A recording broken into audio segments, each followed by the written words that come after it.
welcome to Cooking with the Gastro Nerd. I'm Julianne Fader, and there is nothing better to wake up to poached eggs in the morning.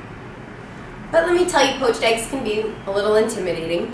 I'll admit, I used to always promise guys I would make them eggs Benedict if they spent the night. But first, before I really could, I would promise a little prematurely. To be fair, I didn't really know how to make eggs Benedict. But the first step in a great eggs Benedict or any poached eggs is to properly know how to poach eggs. It's a gentle art, I will say, but once you master it, you can impress everyone. When using eggs and they're the featured ingredient, buy good eggs. I always say organic, farm fresh, as best as you can. You'll feel better getting them from Happy Chickens, but best of all, they're just gonna taste better and they look better too. So gently crack. You don't want to break the egg, so you need them intact. Here we go. One more, and you can do both into one. You need a little bowl like this. You can do them separately, it's fine. One thing I never realized about poached eggs is they're called poached eggs because they're actually poached. They're cooked in water that is at poaching temperature, a term I did not know until recently. And what that means is it's about 180 degrees. But better than testing it with a thermometer, you can really see that it's just gentle bubbles.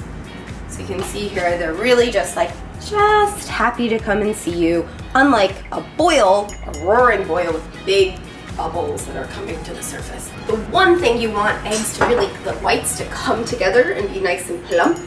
To do that, vinegar is actually your friend. Vinegar is gonna help the egg whites stick to the yolk. So you can either add the vinegar right into the water, or in my case, I'm just gonna add them right into the eggs. And let that go, let that marinate a bit.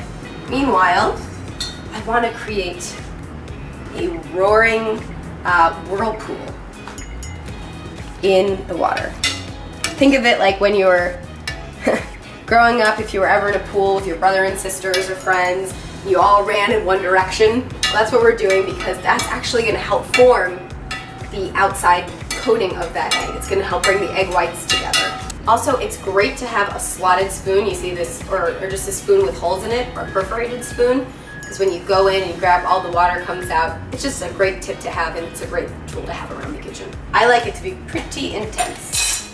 So now I'm just gonna go right to the water and drop one at a time.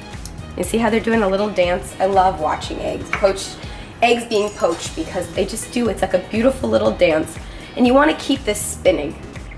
Just gently though, because you don't wanna break them. And you'll see slowly, it's like a beautiful dress forms around. I think of it like an outfit, kind of. I know it's bizarre, but that's really what's happening. But one important thing to note as well, whenever you're cooking eggs, or any protein for that matter, it's always best to bring them to room temperature.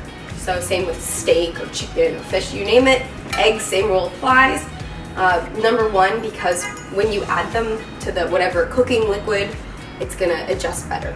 So these are doing their little dance, and keep it stirring. And this is gonna be anywhere between around 2 and 3 minutes. Not very long, but you have to watch them. So I'm just gonna check one. Oh, you can feel it's nice and firm. These guys are good to go. You wanna make sure that the egg white is fully cooked through. You don't want a jiggly egg white. You can just grab a paper towel because it will have some of the water. And if you're really trying to look pretty, you can cut off this stuff. It's like the tail. You know, you don't need it. You can eat it, it's perfectly fine. And then the moment of truth for the perfectly poached egg. I'm very nervous, so I hope I didn't overcook you. Oh, there we go. See, beautiful, runny. That's exactly what you're looking for. This is fully cooked. You don't see cooked egg yolk. Obviously, this goes on top of an English muffin with some Canadian ham, a little hollandaise, and you have eggs Benedict. It's just such a classy egg. So there you have it. Poached eggs. Requires indeed a little finesse, but when you do, look at that result. You'll be impressing everybody. Thanks for tuning in to The Gastro Nerd. I'm Julianne Fader, and stay tuned for more delicious nerdiness to come.